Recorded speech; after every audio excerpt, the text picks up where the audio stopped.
assume you're contemplating a museum on magnetic recording?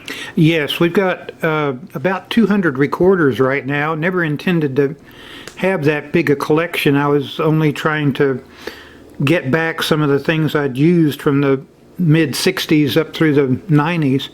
We had the opportunity to pick up some really significant things, especially an Ampex 200A, and suddenly it turned more significant. So yes, and we are working, we've had a nonprofit created for 2 years now, and we're making real progress, not as quick as I would like, but it takes time. Oh yes, I can imagine. Would you have any objection to my recording our conversation that I could use for the museum for our history part? Well, I don't think so. Okay, I would really appreciate it. I would like a copy of it so I don't remember what I said. I'll be glad to. We're just trying to capture stories. Okay, well, I have no real objection. There are no secrets here. Okay, well, I appreciate it. How did you decide to build that recorder? Well, it's kind of a long story. I didn't realize, your location, other that you were presumably in Texas. I was in the Navy V-12 program at the University of Texas for 2 years. Wow. Until the war ended. Right. And then I hadn't quite finished my engineering degree at that point.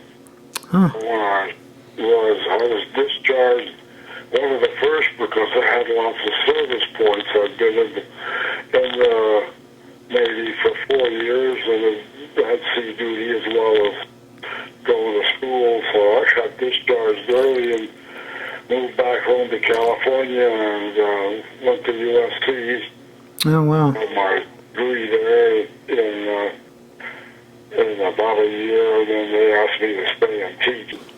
I offered a job as chief engineer to build a new radio station in Burbank, California, back in 1947. At the time, I was a lecturer in electrical engineering at USC, and that seemed like an interesting task, so I accepted the job. What was the radio station you were working with? KWIK were the initial call letters for the station. Started out was going to be an FM station, and then the management, the owners decided they would go ahead and set it up for FM, but they would start out as an AM station. So Wow. I had the interesting job of engineering the studios, engineering the transmission system, and building an antenna for the station. It was going to be located in a public park that they got a lease from the city of Burbank on. And so I designed and built the first grounded AM antenna tower west of the Mississippi. Wow. During the operation of the station, we acquired a brush tape recorder, which I was really totally unimpressed with. It didn't work very well. It used paper tape, which broke easily and was hard to splice. And it was just generally, more of a home novelty kind of recorder than a professional one.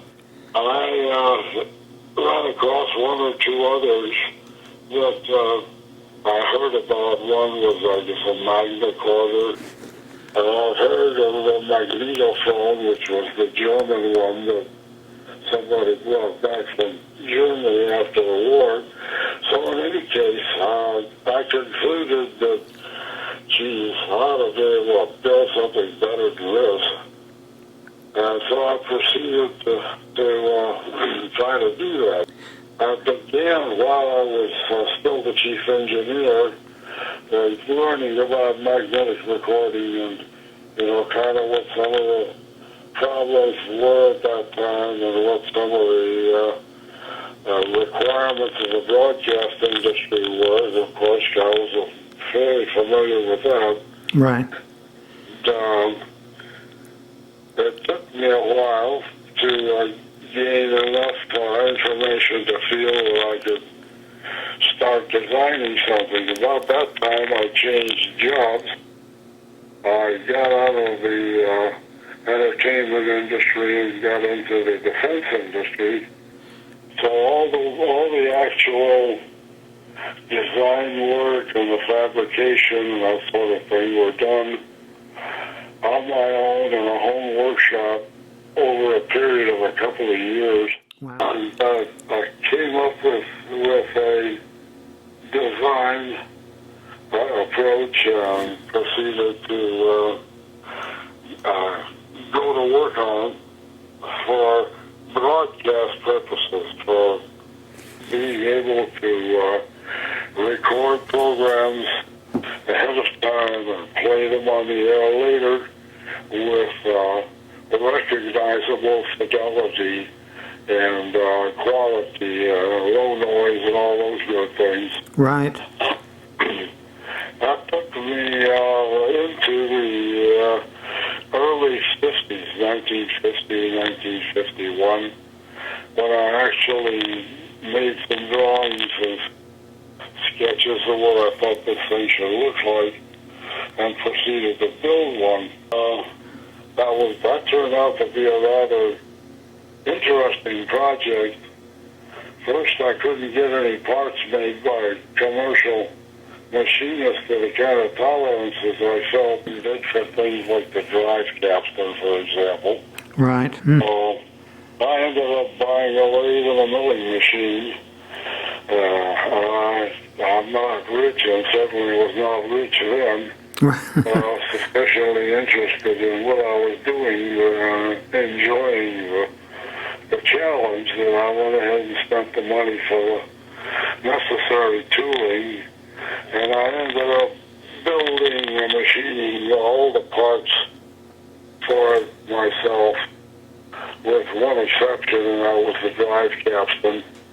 I couldn't afford to buy a machine that could make those accurately, so I had found a vendor that could, and had him make me a few of them. Where did you get your motors for the machine? Eastern Air Devices. Oh, okay. Huh. They made I guess Bodine also made motors, but the hysteresis spink motor seemed to be the way to go. And so that's what I used. Right. Although I did modify them for when I used them as the rewind motors, I wanted something that would have a fairly decent ability to control the torque. Right. And so I built, having taught AC machines at USC during my brief stint there, I had some ideas, and I thought that a solid copper rotor might do a better job of control than having the normal synchronous motor rotor. So I built some copper rotors, and they worked very well. Wow. For the take-up and rewind motors. What about the heads you used? I did not try to build the head. Right. There was a lot of development going on in heads at that time, and there was I think it's Indiana General, I'm not sure, but I used their heads. They seem to really work much better than the Brush, and Brush was also trying to sell heads. Right. And this was like the 51, 52, you said? In that area, the exact dates, I made no attempt to record, so kind of relying on the dates on the drawings that I made. Oh, right. So that was in that time range. For test purposes, for the recordings, I took off the air recordings of things like the Mario Alonso program and symphony concerts of Stokowski and those kinds of things. No, my dad was actually stationed with Mario Lanza in Marfa, Texas, of all places, under his original name, but it was just funny that that he had known him. Well, I did not know him personally, but I did like his singing, and so I used his program a lot for testing. Right, and what a quality sound. Yeah. Anyway, to make a longer story shorter, put one together. I had engraving done to my specifications by an outfit called Cinema Engineering, which you may have heard of. They do a lot of work for the movie companies and for the broadcast industry. They built attenuators and switches and equalizers and that sort of thing. And they accepted outside work, so I made a pretty detailed set of drawings for how I wanted that panel engraved. Right. I had fabricated it, had it painted by a professional painting outfit to get the good hammer tone finish on it. It's gorgeous. I had a lot of surplus components, Canon connectors, Oh, right. and that sort of thing from the war effort. And I came up with a final sample copy that ran at 7.5 inches and 15 inches tape speed. Right. And had a monitor amplifier on it with a speaker, so you could do A/B test on the spot. And then I proceeded to try to find somebody to finance a company to build them. Right. And I was a pretty naive youngster at that time. I sure had no idea how business worked, except the small amount of it that I had been experienced to working through last part of my engineering degree and then the broadcast industry. Right. And you never knew who the right people were to go to.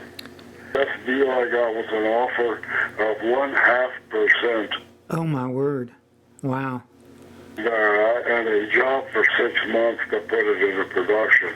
Oh, grief. I thought that that woman I had, that 0.5% of the company was ridiculous. Right, right. Do you have any idea what your machine would have sold for, or what you would have been asking for it if it had been built? Well, I think at that time I was in the range of about $2,000.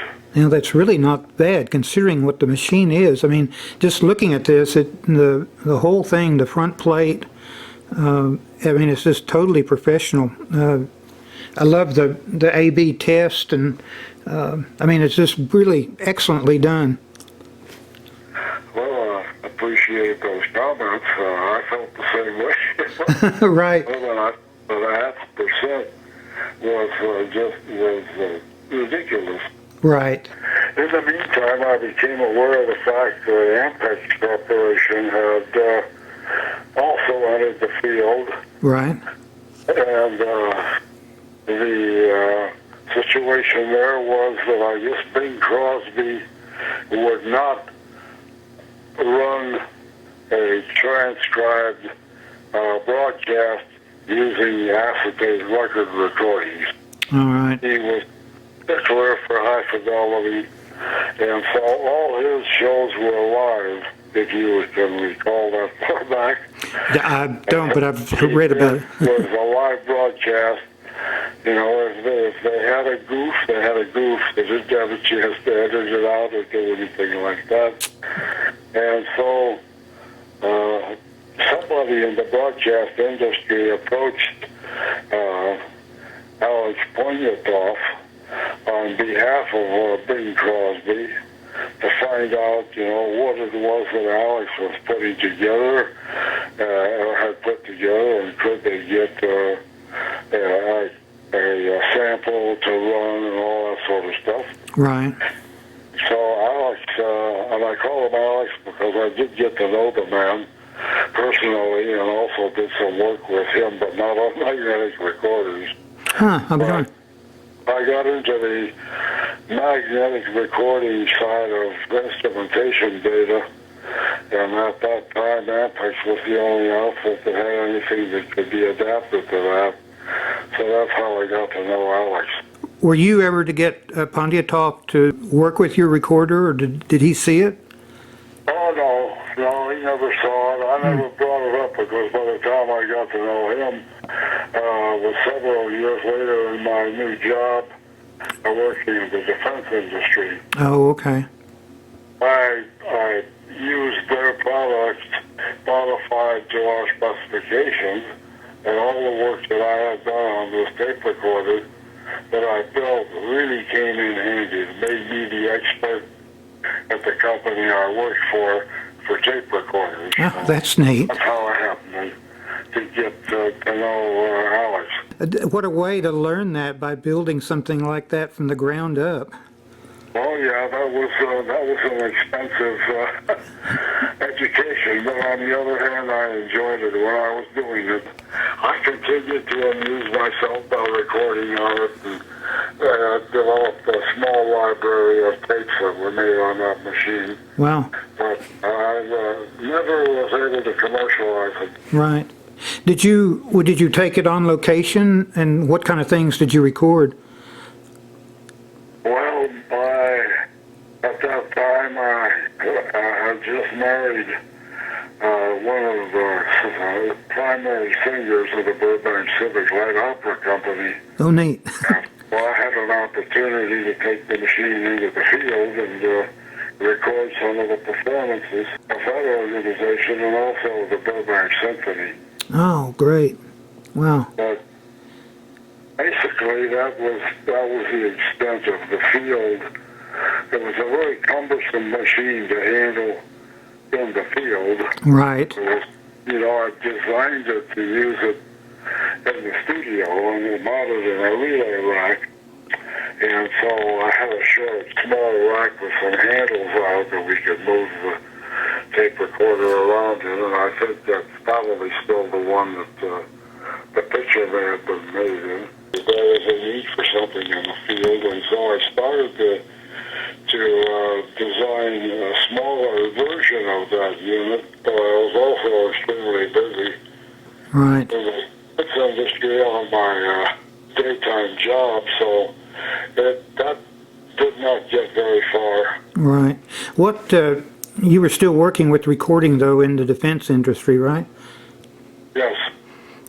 What all were you doing? I worked for a company in the rocket business, Oh, and one of the things that they really needed to do and do accurately was measure the operating parameters of solid rockets and liquid rockets in order to be able to rely upon the performance and know that if they, push the fire switch on the missile, it would perform in a particular way reliably. right.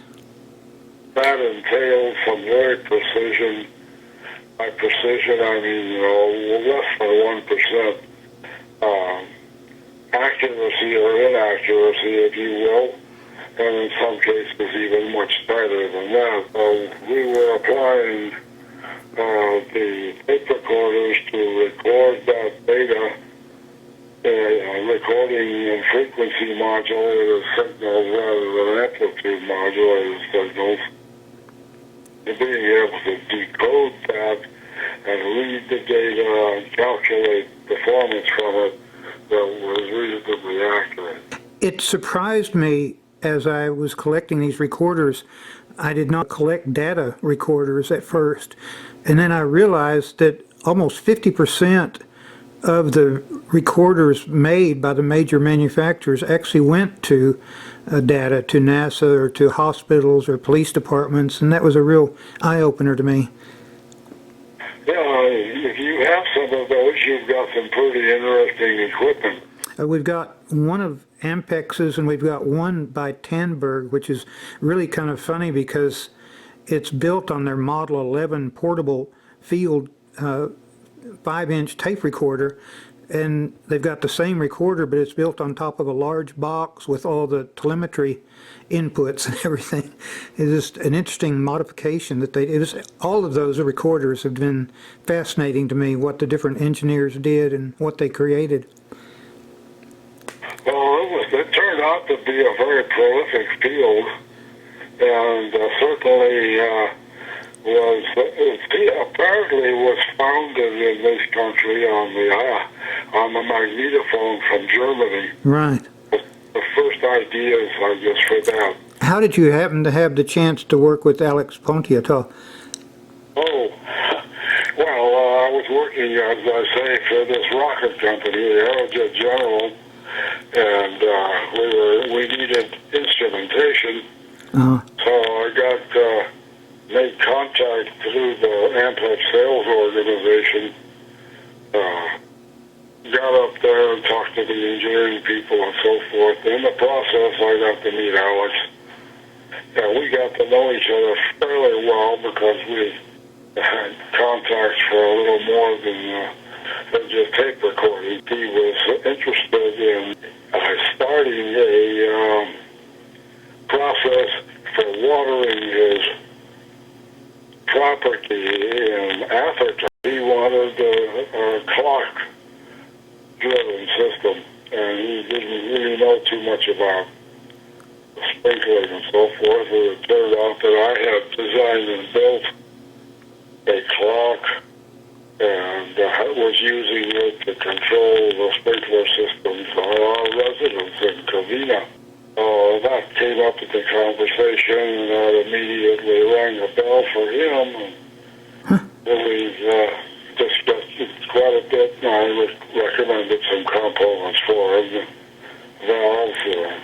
You want to know about the clock? And I said, well, I didn't know of anything commercially available, so I went ahead and built a time clock and installed it to work our irrigation system on a small half-acre lot. I got referred by a person that did a book about the history of recording to a German book that was written, and I'm going to send you a copy of it. I think you would love it. It is all the German recorders built on the clockwork basis. It's an incredibly well done book. It's in German and English, but the pictures are just phenomenal of the stuff that they put into the tape recorders that were clock related. I'll be darned. Well, I was not really well aware of any of the history of that in Germany, so that would be interesting to. Yeah, I'll be glad to send that to you. Yeah, that will be interesting. I'd appreciate that. Well, I really appreciate your calling and being able to capture this. David just raved about you. When he first told me about it, I was surprised at the timing of when you did that, and then when I saw the pictures, I just went, grief, that's incredibly well done. Well, good. I'm glad you are well impressed. even now, 60 years later. Yeah. Okay, well, I certainly would be happy to have your museum be a display venue for that machine. Whatever we could do to make that happen, let me know. Dave Wulf's possession at the present time. Okay. All right. Thank you so much. You're certainly welcome, and I look forward to getting that information from you, and then, as you further progress, keep me posted. I'll be glad to do so. Thank you so much. Okay, Mike. Nice talking to you. You too. Glad we connected.